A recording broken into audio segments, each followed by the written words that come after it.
Welcome to SS news. నేను మీ శోభ.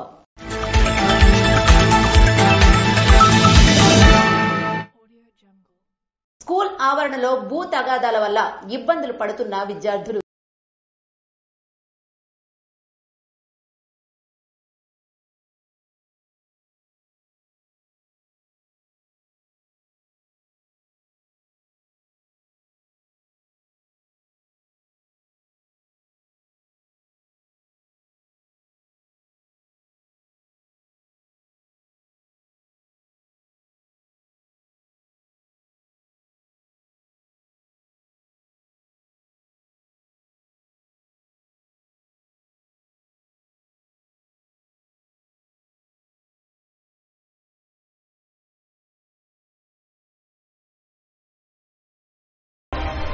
నర్సనపేట ఇందిరానగర్ కాలనీలో గల విజ్ఞాన భారతి స్కూల్ నందు గేటుకు ఆనుకుని ఉన్న ఖాళీ స్థలంలో నర్సనపేట పట్టణానికి చెందిన కోన రమేష్ అనే వ్యక్తి కంచెను నిర్మించారు.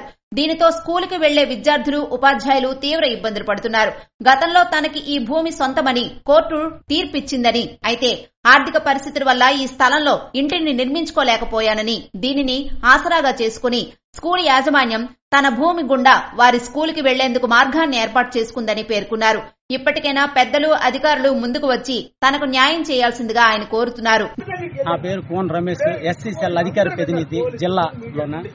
ఇది గతంలోన పొట్నూరు నీలం గారికి ఇది సొసైటీ ఇచ్చింది. అయితే పొట్నూరు నీలం గారి దగ్గర మా అమ్మగారు పొట్నూరు నీలం గారికి అమ్మేశారు. అమ్మేసిన తర్వాత మా అమ్మగారు పొట్నూరు నీలం గారు వాళ్ళ అబ్బాయి అనిల్ గారి దగ్గర నేను కొనుక్కొని ఇది నా ప్లేస్ అనేసి నేను ఆవేళ పాకేయడం జరిగితే ఆ పాకను ఇక్కడ స్కూల్ కొంతమంది విజ్ఞాన భారతి స్కూళ్ళు కొంతమంది మేషార్లు గాని, తర్వాత ZPTC పాపారావు, తర్వాత పోరాడు రామచంద్రరావు, వీళ్ళిద్దరూ కలిపి నీకు ఇక్కడ పాకేయడానికి నీకు హక్కు ఎట్టి ఉందనంటే, గతంలో నాకు అలాన్ దగ్గర నాకు సొసైటీ దగ్గర మా అమ్మగారికి సైట్ ఇస్తే మా అమ్మగారు పొట్టు నీలం కమ్మేస్తే నీలం గారి దగ్గర అనిల్ కుమార్ దగ్గర నేను కొనుక్కున్నాను, ఇది నా హక్కు అనేసి నేను అన్నాను. అంటేమో నీ హక్కు ఏంటనేసి వాళ్ళేమో గతంలో నాకు పాక తొలగేసిన తర్వాత నేను కోర్టులోకి వెళ్ళి ఈవేళ కోర్టు 7 సంవత్సరాలు అయ్యింది. నాకు డిగ్రీ ఆర్డర్ ఇచ్చుకున్నది. కోర్టు డిగ్రీ ఆర్డర్ ఇచ్చింది. నాకు ఇచ్చిన తర్వాత నేను ఫోన్లు వేసాను, ఫ్యాంక్షన్ తిప్పుకున్న తర్వాత ఇప్పుడు నేను ఈ ప్లేస్ ఎలాగుంది ఏటి మేము ఫోన్లు గట్రా పాతాము అనేసి నేను మా ఆవిడ కలిపి వచ్చి చూస్తే సింతు పాపారావు, పోరాడు రామచంద్రరావు స్కూల్ కొంతమంది వచ్చి ఫోన్లేమో కదిపి తీగిలిప్పుతున్నారు. ఎందుకయ్యా మీరు తీగిలి కదపవలసిన హక్కు ఏంటి, మీరు ఫోన్లు కదపవలసిన హక్కు ఏంటి అని అంటే, వాళ్ళు నీకేం హక్కు, నీకు ఇక్కడ ఎవరు సైట్ ఇచ్చాడు, పోతావా అనేసి మా కులం పేరు పెట్టి ఇది మాకు దుర్భాషలు ఆడి మా ఆవిడకి కూడా తోసేయడం జరిగింది. ఈవేళ నాకు అన్యాయం జరిగింది కాబట్టి మీ అందరూ నాకు కాపాడుతారనేసి నేను కోరుకుంటున్నాను. దీనిపై స్థానిక నాయకులు బెవర రాము మాట్లాడుతూ, స్కూల్ అనే భావనతోనే ఇన్నాళ్లు ఉపేక్షించామని, దానిని ఆసరాగా తీసుకుని కొంతమంది నాయకులు బాధితులకు న్యాయం చేయకుండా తాత్సారం చేస్తున్నారని, అందుకే ఇలా కంచె నిర్మించాల్సి వచ్చిందని ధ్వజమెత్తారు. ఈ విజ్ఞాన భారతి స్కూలు తాలూకా స్థలము గొడవ అని చెప్పేసి 10 ఏళ్లుగా జరిగింది. అది కోర్టులో ఈ రోజు వరకు 10 ఏళ్లుగా కోర్టులో నలిగి, ఈ రోజు ఏంటంటే కోర్టు ఏమో ఆర్డర్ ఇచ్చిందని చెప్తున్నారు. స్పష్టత అయితే నాకు తెలియదు. కోర్టు ఆర్డర్ ఉన్నది, నాకు కోర్టు ఆర్డర్ ఇచ్చిందని చెప్పేసి ఆయన ఏదో ఈ 2-3 రోజుల్లో పోల్స్ వేశారు. తర్వాత కంచి కూడా నిన్న వేశారు. కంచి కూడా వేస్తే పాపం పిల్లలకేమో వెళ్ళడానికి పావులేదు, స్కూల్లోకి వెళ్ళడానికి. అంటే నేను ఈ గొడవ జరిగేటప్పుడు స్టార్టింగ్లోనే 10 ఏళ్ల క్రితమే నేను ఈ కోరాడు రామచంద్రరావు దగ్గరికి, చింతపాపారావు దగ్గరికి నేను వెళ్ళాను. ఒక పెద్దగా మనం కూడా అందరం ఒకటే పార్టీ, ఎందుకు కూర్చొని పరిష్కారం చేసుకుందాం, మనకుండా పెద్దలు ఉన్నారు, వాళ్ళ దగ్గర వాళ్ళ సమక్షంలో పరిష్కారం చేసుకొని స్కూలుకి కూడా ఆ పిల్లలకి వెళ్ళడానికి తోవ కోసము, లేదంటే వాళ్ళకి రైట్ ఉంటే మొత్తం ఆ స్థలం స్కూలుకు యాజమాన్యానికి చెప్పడానికి కూడా నేను ఆ రోజు నుండి ఈ రోజు కూడా సిద్ధంగా ఉన్నాను.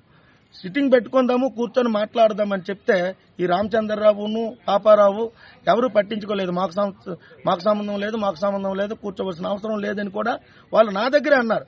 ఈ రోజు కూడా ఇప్పుడు కూర్చొందామంటే స్థలం వాళ్ళకి ఇచ్చేయాలా అనే వన్ సైడ్ మాట్లాడుతున్నారు. అది ఎలాగ ఇచ్చేస్తాము? పిల్లలు, విద్యార్థులు ఇక్కడ మనకి స్కూల్ పిల్లలు, నా పిల్లలు కూడా 2 పిల్లలు ఇక్కడే చదివారు. నాకు ఈ స్కూల్ మీద చాలా అపారమైన అభిమానం, ప్రేమ ఉంది. దాన్ని మానేసి పెద్ద చేసి ఈ రోజు 10 ఏళ్ళు గాడుగులు కాచారు వీళ్ళిద్దరూ. కూర్చొని మాట్లాడుకుంటే మన ప్రభుత్వం అంటారు, మన మాట్లాడతారు, అందరూ మనమే, మన కుటుంబం అంటారు. ఏం మాట్లాడుకుంటే ఏముంది? కోర్టులు ఈవేళ చెప్తున్నాయి, లోక్ అదాలత్ పెట్టింది, కోర్టులో 100 సంవత్సరాలుగా పరిష్కారం కేసులు కూడా ఈ రోజు కూర్చొని సంప్రదింపులు చేసి రాజీ చేసుకున్న పరిస్థితులు ఉన్నాయి. మీరు జ్ఞానవంతులు చదువుకున్నారని అంటారే, మరి ఏం చేశారు? మీరు ఏమైనా గాడుదలు కాస్తారా ఈ 10 సంవత్సరాలు? కూర్చొని సిట్టింగ్ పెట్టుకొని ఈ స్కూల్ యాజమాన్యానికి, ఆ స్కూల్ పిల్లలకి ఒక న్యాయం చేస్తే కాదా? ఇప్పుడు కూడా నేను రమ్మని పిలుస్తున్నాను. అందరం మనమంతా ఒక కుటుంబం అనుకొని కూర్చొని మాట్లాడుకుంటే సమస్యని తీర్చుకొని ఆ స్కూల్కి, స్కూల్ పిల్లలకి ఏదో న్యాయం చేద్దాం. అవసరమైతే తనకు రైట్ ఉంటే తనకు బ్రతిమాలో ఇచ్చేసో మనం వాళ్ళందరూ స్కూల్ పిల్లల తరఫున, యాజమాన్యం తరఫున కూర్చొని మాట్లాడి ఆ స్కూల్కి న్యాయం చేసి త్వరగా ఇప్పించినట్టు చేసి ఆయనకు కూడా ఇచ్చేసి ఏదో న్యాయం చేద్దాం. లేదు ఈ స్థలం అంతా స్కూల్ది అయితే స్కూల్కే అప్పచెప్దాం. మనం ధర్మం అనేది ఎటు అయినా సరే ఒక ధర్మం ఎప్పుడూ నిలబడాలి. ఆ ధర్మాన్ని కాపాడాలంటే మీరు గొడవలు గొల్లు పడకుండా మీరు ఒక సామరస్యంగా వచ్చి కూర్చొని మాట్లాడి, ఒక పెద్ద తరహాలో మనకుండా పెద్ద నాయకులు ఉన్నారు, వాళ్ళ సమక్షంలో కూర్చోబెట్టి 10 సంవత్సరాలు అయింది, మన వాళ్ళ దగ్గర కూర్చోబెట్టుకుని ఇది పరిష్కరించుకోలేని పెద్ద విషయం ఇది. మీకు బాధ్యత లేదు, వాడేం చేస్తాడు, వాడుకున్నదేటి అనే ఆలోచనతో పడ్డారు. ఈ రోజు ఈ స్థాయికి వచ్చింది. కోర్టు ఆయనకేదో ఇంజక్షన్ ఏదో ఇచ్చింది, లేకపోతే కట్టుకోమని ఆర్డర్ ఇచ్చింది. అలాంటప్పుడు మనం ఇక్కడ ఇలాంటి పరిస్థితులు మనం రావడం నాకు కూడా నేను బాధాకరంగా ఉంది. ఇలాంటి విషయం జరగడం దయచేసి స్కూల్ యాజమాన్యం కానీ, తనకి స్కూల్ బాగు కావాలనుకునే వాళ్ళు కానీ అందరం కలిసి కూర్చొని ఒక సమిష్టిగా మన పెద్దల దగ్గర కూర్చొని ఆ స్కూల్కి న్యాయం చేయాలనేసి నాకు ప్రగాఢ విశ్వాసంతో నేను చెప్తున్నాను. అందుకోసం ఏంటంటే మీరు అందరూ కలిసి వచ్చి ఆ స్కూల్కి న్యాయం చేయాలి. వాళ్ళకి ఏమైనా రైట్స్ ఉంటే వాళ్ళని కూడా బొజ్జగించో బ్రతిమాలో వాళ్ళని కూడా తగ్గించి ఆ స్కూల్ పిల్లలకి, ఆ స్కూల్ యాజమాన్యానికి న్యాయం చేయాలని నేను మనసువాచకరమైన కోరుకుంటున్నాను. ఇదిలా ఉండగా సదరు విజ్ఞాన భారతి స్కూల్ పాలకవర్గ సభ్యులైన చింతు పాపారావు, కోరాడ రామచంద్ర మాట్లాడుతూ ఇది ఏ ఒక్కరి స్థలమూ కాదని, ఒక ట్రస్టుకు సంబంధించిన స్కూలు ఆస్తిగా అని పేర్కొన్నారు. ఈ స్థలంపై ఇప్పటికే కోర్టులో కేసు నడుస్తుందని, కానీ ఇలా హఠాత్తుగా స్కూలుకు వెళ్లే దారికి అడ్డుగా కంచెని నిర్మించడం సబబు కాదని, ఇందువల్ల విద్యార్థులు తీవ్ర ఇబ్బందులు పడుతున్నారని పేర్కొన్నారు. స్థానిక నాయకులు చింతు రామారావు కలుగజేసుకుని బాధితులకు కోన రమేష్ దంపతులకు సర్ది చెప్పేందుకు ప్రయత్నించారు. పోలీసులు కూడా వారికి సర్ది చెప్పేందుకు ప్రయత్నించగా వారు ససేమిరా అనడంతో కంచెని దాటుకుంటేనే విద్యార్థులు ఇబ్బందులు పడుతూ స్కూలుకు వెళ్లారు. ఘనంగా శ్రీకాకుళం ఎమ్మెల్యే గొండు శంకర్ జన్మదిన వేడుకలు. జిల్లా తెలుగుదేశం పార్టీ కార్యాలయంలో శాసనసభ్యులు గొండు శంకర్ జన్మదిన వేడుకలు మంగళవారం ఘనంగా జరిగాయి. ఎమ్మెల్యే హోదాలో తొలి పుట్టినరోజు జరుపుకుంటున్న గొండు శంకర్ ను టీడీపీ శ్రేణులు, అభిమానులు శుభాకాంక్షలతో ముంచెత్తారు. మంగళవారం నుంచే స్వగ్రామం కిష్టప్పపేటకు పెద్ద ఎత్తున చేరుకున్న అభిమానులు ఆయనకు శుభాకాంక్షలు తెలియచేయగా అనంతరం జిల్లా పార్టీ కార్యాలయంలో వేడుకలు నిర్వహించారు. తొలుత కార్యాలయ ఆవరణలోని స్వర్గీయ నందమూరి తారక రామారావు విగ్రహానికి పూలమాలలు వేసి నివాళులర్పించారు. అనంతరం నగర, గ్రామీణ, గారా మండలాల నుంచి వచ్చిన నాయకులతో కలిసి కేక్ కట్ చేసి అభిమానులతో పంచుకుని సంబరాలు ప్రారంభించారు. ఎమ్మెల్యే జన్మదినం సందర్భంగా ఆయన ఆయురారోగ్యాలు, అష్టైశ్వర్యాలతో వెలుగొందాలని ఆకాంక్షిస్తూ వేద పండితులు వేదాశీర్వచనం అందజేశారు. కాగా తమ అభిమాన నేత ఎమ్మెల్యేగా తొలి పుట్టినరోజు వేడుకలు జరుపుకుంటడంతో శ్రేణులు, అభిమానుల్లో ఆనందోత్సాహాలు వెల్లువెత్తాయి. నియోజకవర్గం నలుమూలల నుంచి తరలివచ్చిన వారు గొండు శంకర్ కి శుభాకాంక్షలు తెలియజేసేందుకు పోటీ పడ్డారు.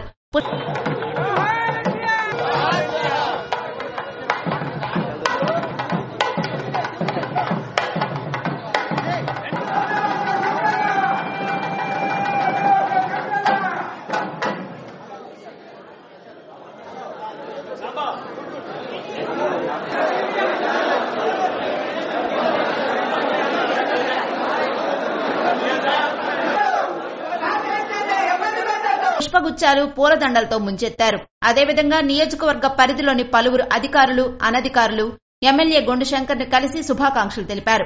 ఈ వేడుకల్లో నగర పార్టీ నాయకులు, అనుబంధ విభాగాల నాయకులు, డివిజన్ ఇన్ఛార్జీలు, గ్రామీణ, గారా మండల నాయకులు, కార్యకర్తలు, అభిమానులు పాల్గొన్నారు. ఆర్బీకేలో వరి విత్తనాల పంపిణీ కార్యక్రమం చేపట్టిన ఎమ్మెల్యే గొండు శంకర్ సింగుపురం 3 ఆర్బీకేలో ఎమ్మెల్యే గొండుశంకర్ చేతుల మీదుగా రైతులకు ఖరీఫ్ సీజన్ కు ఖరీఫ్ వరి పంట సాగు కొరకు వరి విత్తనాల పంపిణీ కార్యక్రమం నిర్వహించారు. ఈ మేరకు 80 క్వింటాళ్ల వరి విత్తనాలు రిజిస్ట్రేషన్ చేయించారు. వరి పూర్తి ప్యాకెట్ 1194 రూపాయలు, ప్రభుత్వ సబ్సిడీ 300 రూపాయలు, రైతు చెల్లించాల్సింది 894 రూపాయలు. పంపిణీలో పాల్గొన్న వారు ఏడీఏ బగ్గు రజని, వ్యవసాయ అధికారిని ఎం ఉషాకుమారి, ఏఈఓ నాయుడు, విఐఏ అశోక్ తదితరులు ఉన్నారు. ప్రజా ప్రతినిధులు, అధికారులు సమన్వయంతో పనిచేసి జిల్లా అభివృద్ధికి పాటుపడాలని వ్యవసాయ శాఖ మంత్రి కింజరాపు అచ్చెన్నాయుడు పిలుపునిచ్చారు. ప్రజా ప్రతినిధులు, అధికారులు సమిష్టిగా పనిచేసి ఏవైనా లోపాలుంటే సరిచేసుకుని ముందుకు సాగాలని, జిల్లా అభివృద్ధికి పాటుపడాలని వ్యవసాయ శాఖ మంత్రి కింజరాపు అచ్చెన్నాయుడు పిలుపునిచ్చారు. ప్రజానీకానికి ప్రభుత్వం సేవలు సమర్థవంతంగా అందించేలా చర్యలు చేపట్టాలన్నారు. మంగళవారం జిల్లా పరిషత్ సమావేశంలో కేంద్ర పౌర విమానయాన శాఖ మంత్రి కింజరాపు రామ్మోహన్ నాయుడు, వ్యవసాయ, ఉద్యాన, పశుసంవర్ధక శాఖ మంత్రి కింజరాపు అచ్చెన్నాయుడు సంయుక్తంగా జిల్లా అధికారులతో సమీక్షా సమావేశం నిర్వహించారు. ఈ సందర్భంగా అచ్చెన్నాయుడు మాట్లాడుతూ కార్యాలయాలకు పనిపై వచ్చిన ప్రతి ఒక్కరిని కూర్చోబెట్టి వారికి కావలసిన పని పూర్తి చేసి పంపాలని సూచించారు. ప్రతి సోమవారం ప్రజా సమస్యల పరిష్కారం మండల స్థాయి వరకు పూర్తి స్థాయిలో నిర్వహించాలని, తద్వారా సమస్యలకు పరిష్కారం చూపాలన్నారు. అలాగే సంబంధిత అధికారులు తప్పక ఆయా చోట్ల హాజరు కావాలన్నారు. జిల్లాలో పారిశుధ్యం బాగుపడాలని పంచాయతీ, మున్సిపల్ కార్యాలయాలు రానున్న ఒక్క వారం ప్రత్యేక డ్రైవ్ నిర్వహించి పూర్తి స్థాయిలో మెరుగుపరచాలన్నారు. రైతులకు విత్తనాలు, ఎరువులు పూర్తి స్థాయిలో అందుబాటులో ఉండాలని, పత్రికల్లో వీటిపై కథనాలు వస్తే సంబంధిత అధికారులపై చర్యలు చేపట్టడం జరుగుతుందన్నారు. వంశధార పూర్తి చేయాలని, చివరి పంట కాలువ వరకు నీరు అందేలా జంగిల్ క్లియరెన్స్ ఇప్పటి నుంచే చేపట్టాలన్నారు. జిల్లాలో లిఫ్ట్ ఇరిగేషన్ లో ట్రాన్స్ఫార్మర్లలో సిల్వర్ దొంగతనానికి గురైందని, దొంగతనం చేసిన వారిపై తక్షణ చర్యలు చేపట్టాలన్నారు. తప్పు చేస్తే తప్పక శిక్ష అనుభవించాలన్నారు. రానున్న ఖరీఫ్ నాటికి లిఫ్ట్ ఇరిగేషన్ అందుబాటులో ఉండాలని, అలాగే మొక్కలు నాటే కార్యక్రమంపై అటవీ శాఖ అధికారులతో మాట్లాడుతూ ఏర్పాట్లపై ప్రత్యేక దృష్టి సారించాలన్నారు. జిల్లాలో 194 కిలోమీటర్ల సముద్ర తీరం ఉందని, ఆ శాఖ తనదేనని, ఎవరికి ఎటువంటి సమస్యలు ఉన్నా ఫోన్లో సంప్రదించవచ్చని, వాటి పరిష్కారానికి సత్వర చర్యలు చేపట్టడం జరుగుతుందన్నారు. మున్సిపల్ కమిషనర్ శ్రీకాకుళం, ఆ మున్సిపల్ కమిషనర్స్ కూడా ఒక 1 వీక్ డ్రైవ్ శానిటేషన్ అనేది జిల్లాలో చాలా అధ్వానంగా ఉంది. కనీసం ఏ గ్రామానికి వెళ్ళినా సరే 2014-19 చిన్న కాగితం ముక్క కనబడితే తీసి పట్టుకు పడేవాళ్ళు. నేను ఎలక్షన్ లో గ్రామాలన్నీ తిరిగాను. శానిటేషన్ చాలా దారుణంగా ఉంది. ఇది స్టాండర్డ్ ఇన్స్ట్రక్షన్. మీకు ఏది కావాలన్నా నాతో చెప్పండి, రామ్మోహన్ నాయుడుతో చెప్పండి, ఎమ్మెల్యేలతో చెప్పండి, మేము చేసి పెడతాం. 1 వీక్ డ్రైవ్ రేపటి నుంచి ఒక వారం రోజుల్లో అన్ని గ్రామ పంచాయతీల్లో శానిటేషన్ చేయాలి. ముందు మనం చేయవలసింది 3 కార్యక్రమాలు. ఒకటి సీడ్. ఏ ఒక్క రైతైనా విత్తనం నాకు దొరకలేదంటే, ఏదైనా పేపర్లో విత్తనాల గురించి గొడవలు పడ్డారన్నా, ఎక్కడైనా చిన్న ఇష్యూ విత్తనాల మీద వచ్చినా ఆ సంబంధిత అధికారి బాధ్యత తీసుకోవాలి. మీకు ఎన్ని విత్తనాలు కావాలి, జిల్లాకి ఏ రకం కావాలి, ఎంత క్వాంటిటీ కావాలి మీరు చెప్పండి. ఇప్పటికే స్టాక్స్ అన్ని 80% జిల్లాల్లో పెట్టాము. ఇంకా కావాలంటే మా ఆఫీస్ లో మా పిఏకి చెప్పండి. నాది సీడ్ కార్పొరేషన్ కూడా నాదే. 24 గంటల్లో మీకు విత్తనాలు ఇచ్చే బాధ్యత నేను తీసుకుంటాను. ఇది స్టాండర్డ్ ఇన్స్ట్రక్షన్. చిన్న పేపర్ అయినా, సాయంత్రం పేపర్ అయినా, మధ్యాహ్నం పేపర్ అయినా, ఏ పేపర్లోనైనా సరే శ్రీకాకుళం జిల్లాలో విత్తనాల గురించి ఒక్క రైతు బాధపడ్డాడని పేపర్లో వచ్చినా అక్కడ ఏఓది బాధ్యత, అక్కడ అగ్రికల్చర్ ఆఫీసర్ బాధ్యత, జిల్లా ఆఫీసర్స్ బాధ్యత. ఇది సీరియస్ గా చెప్తున్నాను. మీరు ఒకసారి రివ్యూ చేయండి. ఇంకా మీకు కావాలంటే సాయంత్రానికి మా ఆఫీస్ మెసేజ్ ఇవ్వండి. నేను రేపటిలోపే మీకు విత్తనాలన్నీ కూడా ఇచ్చే బాధ్యత తీసుకుంటాను. రెండవది ఎరువులు కూడా. నిన్ననే మార్కెట్ అన్నిటితో మీటింగ్ పెట్టాను. ఎరువులు కూడా ఉన్నాయి. మనకు ఒక 17,000 మెట్రిక్ టన్నుల షార్టేజ్ ఉంది. నేను రామ్మోహన్ నాయుడు కూడా చెప్తున్నాను, అది కూడా మాట్లాడి మీకు రిలీజ్ చేయిస్తాం. విత్తనాలు, ఎరువులు ఎట్టి పరిస్థితుల్లో ఎక్కడ అందలేదనే మాట రాకుండా ఈ జిల్లాలో 8 నియోజకవర్గాల్లో బాధ్యత ఆఫీసర్లందరూ తీసుకోవాలి. ఎక్కడ ఎటువంటి ఇబ్బంది వచ్చినా అది మీరు బాధ్యత తీసుకోవాలి. మీరు ఈ నిమిషం నుంచే డబ్బు లేదండి, మా దగ్గర ఒక పైసా లేదండి, ఈ కథను చెప్పడానికి వీల్లేదు. మునుము మినిమం పొందండి. ఇమీడియట్ గా ఎమ్మెల్యేతో మాట్లాడండి, బాధ్యత చెప్పండి. మినిమం పనులన్నీ కూడా జంగిల్ క్లియరెన్స్ కానీ, ఎక్కడైతే వాటర్ టైలాండ్కి వెళ్ళడానికి వాటర్ నెక్స్ట్ ఉన్నాయన్నీ ఐడెంటిఫై చేసి రేపటి నుంచే మీరు ఈ రోజు రాత్రి పని చేస్తారో పగలు పని చేస్తారో తెలియదు, ఈ ఎక్కడ కూడా మొత్తం వ్యవస్థ మీద అవగాహన ఆయన కూడా తెచ్చేసాం. ఈ వ్యవస్థలో అందరితో మాట్లాడి ఎమ్మెల్యేలతో మాట్లాడి ఇటు పలాస పద్దులపూర్ టైలాండ్ కానీ, ఇటు మేఘవరం టైలాండ్ కానీ, ఇటు పోలవరం టైలాండ్ కానీ ఎక్కడ ఈసారి నీరు ఎల్లలేదనడానికి వీలు లేదు. మూడవది సిగ్గుపడుతున్నాను నేను జిల్లాలో. అంటే పరిపాలన చేసేవాడు దొంగ అయితే కింద అందరూ దొంగలే.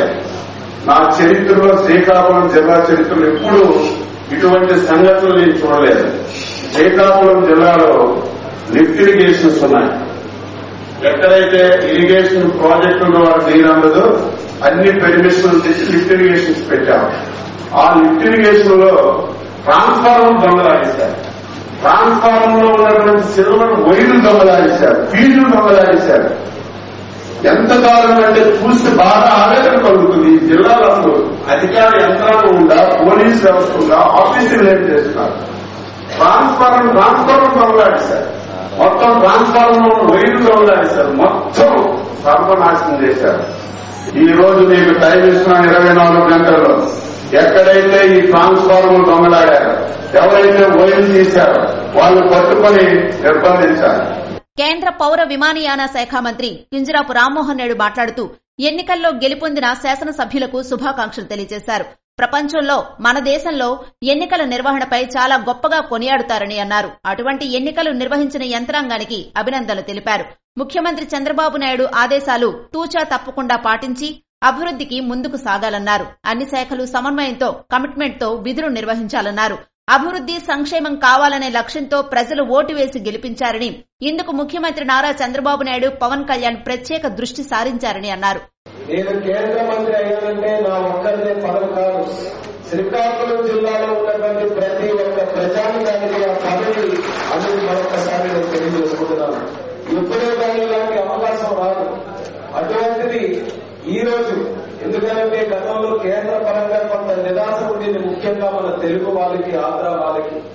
అటువంటి నిరాశని తొలగించే విధంగా ఈ రోజు కేవలం కేంద్ర మంత్రి రావడం కాదు, మన ముఖ్యమంత్రి మరియు నారా చంద్రబాబు నాయుడు గారు ఆయన ఏం చేయబోతున్నారో, ఆయన ఎలా ఆలోచిస్తున్నారనేది 140 కోట్ల మంది భారతీయులందరూ కూడా చూసే స్థాయిలో ఈ తెలుగు ప్రజలు మ్యాండేట్ ఇచ్చారనంటే ఎంత తెలుగు వాడిగా ఎంత గర్వపడాలో ఒక్కసారి మీరందరూ కూడా గమనించమని తెలియజేస్తున్నాను. ఏ కార్యక్రమం అయినా సరే ఒక సామాన్యుడికి మన దేశంలో ఒక కామన్ మ్యాన్ అందించాలనంటే ఢిల్లీ దగ్గర నుంచి, స్టేట్ క్యాపిటల్ నుంచి దగ్గర తీసుకున్నటువంటి నిర్ణయాలని సక్రమంగా పాటించేటువంటి అధికార యంత్రాంగం ఎప్పుడైతే ఉంటుందో అప్పుడే మన గ్రామీణ ప్రాంతాల్లో లేకపోతే లాస్ట్ మైల్ కనెక్టివిటీ కూడా మనం అందించి ఆ అభివృద్ధి కార్యక్రమాలు మనం సక్రమంగా చేయొచ్చు. రాష్ట్రంలో ఉన్నటువంటి సమస్యల మీద స్పందించే నాయకులు మాకు కావాలని చంద్రబాబు నాయుడు గారిని, నరేంద్ర మోదీ గారిని, పవన్ కళ్యాణ్ గారిని ఆదరించి ఎన్డీఏ కూటమిని రాష్ట్రంలో, కేంద్రంలో ఏర్పాటు చేశారు. కాబట్టి ఆ నాయకుల తాలూకా ఎజెండా ఏదైతే ఉందో అది ప్రజల గుండెల్లో నుంచి వచ్చినటువంటి ఎజెండా. కాబట్టి ఆ ఎజెండాని సంపూర్ణంగా పూర్తి చేయడానికి మాత్రం మీ అందరూ కూడా మళ్లీ చెప్తున్నాను, కమిట్మెంట్ తో పనిచేయాలని అందరికీ కోరుతున్నాను. కేంద్ర ప్రభుత్వం నుంచి ప్రతినిధిగా ఉన్నాను. నాకు ఇచ్చినటువంటి శాఖ పౌర విమానయాన శాఖ ఈ రోజు వచ్చింది. అది కూడా చాలా మంచి శాఖ. మనలాంటి ఆంధ్రప్రదేశ్ రాష్ట్రం చాలా సుదీర్ఘ ప్రాంతం ఉన్నటువంటి రాష్ట్రం. ఈ రోజు సామాన్యులు కూడా ఎక్కువ మంది మీరు అందరూ కూడా చూస్తున్నారు, ఎయిర్ ట్రావెల్ ప్రిఫర్ చేస్తున్నారు. రేపు రాసి పెట్టుకోండి, air ways is going to be the next railways of this country. దానికి బలమైన ఫౌండేషన్ వేయడానికి, నా మార్పుని నేను దేశ స్థాయిలో చూపించడానికి నేను ఈ రోజు నుంచే దాని గురించి కృషి చేస్తున్నాను. మీరందరూ కూడా గర్వపడే విధంగా ఈ శాఖలో కేంద్ర స్థాయిలో మార్పులు తీసుకొని వస్తానని కూడా తెలియజేస్తున్నాను. నా అదృష్టం ఏంటంటే మన పక్క జిల్లాలోనే భోగాపురం ఎయిర్పోర్ట్ ఈ రోజు నత్తనాటలు కొనసాగుతున్నటువంటిది మళ్ళీ స్పీడప్ చేసి దానికి ఇప్పుడు 26లో పెట్టుకున్నారు. కానీ ఇచ్చిన డేట్కి ఒక 3 months ముందే ఆ కార్యక్రమాన్ని పూర్తి చేసి మన ఉత్తరాంధ్ర ప్రాంతానికి అందించాలని చెప్పి దాని మీద కూడా పట్టుదలతో పనిచేస్తున్నాం. ఎయిర్ కనెక్టివిటీ కానీ, ఎయిర్పోర్ట్స్ కానీ, ఇన్ఫ్రాస్ట్రక్చర్ కానీ, వీటన్నిటి మీద దేశంలోనే ఒక ప్రధాన హక్కుగా ఆంధ్రప్రదేశ్ రాష్ట్రాన్ని తయారు చేయడానికి నా వంతుగా అన్ని కార్యక్రమాలు చేయడానికి నేను సిద్ధంగా ఉన్నాను. కానీ కేంద్రంలో మీరందరూ కూడా తెలిసి ఉంటుంది, ఒక మంత్రిగా ఉంటే 30 మంది మంత్రులు ఉన్నారు. ప్రధానమంత్రితో కలిసి కేంద్ర మంత్రులు, సహాయక మంత్రులు ఎంతమంది ఉన్నా సరే. అటువంటి కేబినెట్ లో నేను 10 సంవత్సరాలుగా పార్లమెంట్ సభ్యుడిగా ఉన్నాను. కాబట్టి మనకు ఉన్నటువంటి 4 ఇంపార్టెంట్ పోర్ట్ఫోలియోస్, హోమ్ గానీ, డిఫెన్స్ గానీ, ఫైనాన్స్ గానీ, ఎక్స్టర్నల్ అఫైర్స్ దగ్గర నుంచి ఈ రోజు మిగిలినటువంటి 26 కేబినెట్ మంత్రుల వరకు అందరితో కూడా నాకు వ్యక్తిగత పరిచయాలు ఉన్నాయి. కాబట్టి ఏ డిపార్ట్మెంట్ కి సంబంధించి ఎటువంటి కార్యక్రమం కేంద్రం నుంచి ఉన్నా సరే మన జిల్లాకి కాదు రాష్ట్రం తరఫున కూడా నేను బాధ్యత తీసుకొని మనకి అన్ని విధాలుగా కేంద్రం తాలూకా సహకారం నిధులు తీసుకొని రావడానికి కూడా నేను కష్టపడి పనిచేస్తానని హామీ కూడా ఇస్తున్నాను. జాయింట్ కలెక్టర్ మాట్లాడుతూ కేంద్ర విమానయాన శాఖ మంత్రి కింజరాపు రామ్మోహన్ నాయుడు, వ్యవసాయ, ఉద్యాన, పశుసంవర్ధక, మత్స్య శాఖ మంత్రి కింజరాపు అచ్చెన్నాయుడు నూతనంగా గెలుపొందిన శాసనసభ్యులకు అభినందనలు తెలుపుతూ స్వాగతం పలికి కేంద్ర రాష్ట్ర మంత్రులకు జ్ఞాపికలు అందజేసి దుస్సాలవతో సత్కరించారు. అనంతరం జిల్లా అధికారులు వ్యక్తిగత పరిచయం చేసుకున్నారు. శాసనసభ్యులు బొగ్గు రమణమూర్తి మాట్లాడుతూ జలజీవన్ మిషన్ పేరుతో నరసనపేట నియోజకవర్గంలో ఇష్టారీతిన పనులు చేశారని, కానీ ఎవరికి మంచినీరు అందట్లేదని దీనిపై విచారణ నిర్వహించాలని కోరారు. గౌతి శిరీష మాట్లాడుతూ పలాస నియోజకవర్గంలో కొండలు కబ్జా చేశారని వారిపై చట్ట ప్రకారం చర్యలు తీసుకోవాలన్నారు. పాతపట్నం శాసనసభ్యులు మామిడి గోవిందరావు మాట్లాడుతూ పాతపట్నం ఆర్టీసీ బస్టాండు అడ్డగోలుగా ఆక్రమించేందుకు కొందరు ప్రయత్నిస్తున్నారని ఆరోపించారు. ఎచ్చెర్ల శాసనసభ్యులు ఎన్ఈఆర్ మాట్లాడుతూ పైడి భీమవరంలో స్థానికులకు ఎక్కువ ఉద్యోగ అవకాశాలు కల్పించాలని సూచించారు. చివరిగా శ్రీకాకుళం శాసనసభ్యులు గొండు శంకర్ మాట్లాడుతూ వ్యవసాయ సీజన్ కాబట్టి రైతులకు తక్షణ అవసరాలు తీర్చడానికి అధికారులు కృషి చేయాలని, కోడ్రామూర్తి స్టేడియాన్ని తక్షణమే నిర్మించాలని కోరారు. కార్యక్రమంలో విజయనగరం పార్లమెంట్ సభ్యులు కలిసిట్టి అప్పలనాయుడు, శాసనమండలి సభ్యులు Vepada Chiranjeevi, SP GR Radhika, municipal commissioner తమీం అన్సారియా తదితరులు పాల్గొన్నారు. భావనపాడులో అగ్ని ప్రమాదంలో దగ్ధమైన మత్స్యకారుల వలలు. శ్రీకాకుళం జిల్లా సంతబొమ్మాళి మండలం భావనపాడు గ్రామ పంచాయతీకి సంబంధించిన తెలుగుదేశం నాయకులు గొరకల ఆదినారాయణ అనే మత్స్యకారుడికి చేపల వేటతో నిత్యం బ్రతుకు సాగించుకునేందుకు 15 లక్షల రూపాయలు విలువ చేసే భారీ వలలను అందించారు. సోమవారం అదే గ్రామానికి చెందిన వైకాపా సానుభూతి పరులు రాజకీయ కక్షతో అగ్ని ప్రమాదానికి గురిచేశారు. భారీ మొత్తంలో వలలు నష్టపోవడం వల్ల బాధితుడు తీవ్ర దిగ్భ్రాంతికి గురయ్యాడు. ప్రభుత్వం బాధితులను ఆదుకోవాలని గ్రామస్తులు కోరుతున్నారు. రణస్థలం గ్రామ పాఠశాలలో విద్యార్థులకు పాఠ్య పుస్తకాలు, స్కూల్ బ్యాగులు పంపిణీ చేసిన పిన్నింటి వెంకట భానోజీ నాయుడు. ఎచ్చెర్ల నియోజకవర్గం రణస్థలం మండలం రణస్థలం గ్రామ పాఠశాలలో విద్యార్థులకు పాఠ్య పుస్తకాలు, స్కూలు బ్యాగులు రాష్ట్ర సర్పంచుల సంఘ ఆర్గనైజేషన్ సెక్రటరీ, ఉమ్మడి శ్రీకాకుళం జిల్లా పంచాయతీరాజ్ ఛాంబర్ అధ్యక్షులు రణస్థలం సర్పంచ్ పిన్నింటి వెంకట భానోజీ నాయుడు అందజేశారు. ఈ సందర్భంగా ఆయన మాట్లాడుతూ ఇంతవరకు ఉపాధ్యాయులు ఫోటోలకే పరిమితమయ్యారని, ఇప్పుడు చంద్రబాబు నాయుడు హయాంలో అలాగే నియోజకవర్గంలో ఎన్డీఏ కూటమి విజయంతో మనకు ఎమ్మెల్యే నడికుదుటి ఈశ్వరరావు, ఎంపీ కలిశెట్టి అప్పలనాయుడు దొరకడం మన అదృష్టమని అన్నారు. ఈ అవకాశాన్ని సద్వినియోగపరుచుకుని విద్యార్థులను ఉన్నతంగా తీర్చిదిద్దాలని కోరారు. కార్యక్రమంలో ప్రధాన ఉపాధ్యాయులు రామకృష్ణ, ఎంపీటీసీ మజ్జి వెంకటరమణ, స్కూల్ చైర్మన్ నరసింగరావు, కెల్ల హేమంత్ తదితరులు పాల్గొన్నారు. ఇవి ఈనాటి వార్తలు. మరిన్ని వార్తలతో మళ్లీ కలుద్దాం. చూస్తూనే ఉండండి ఎస్ఎస్ న్యూస్.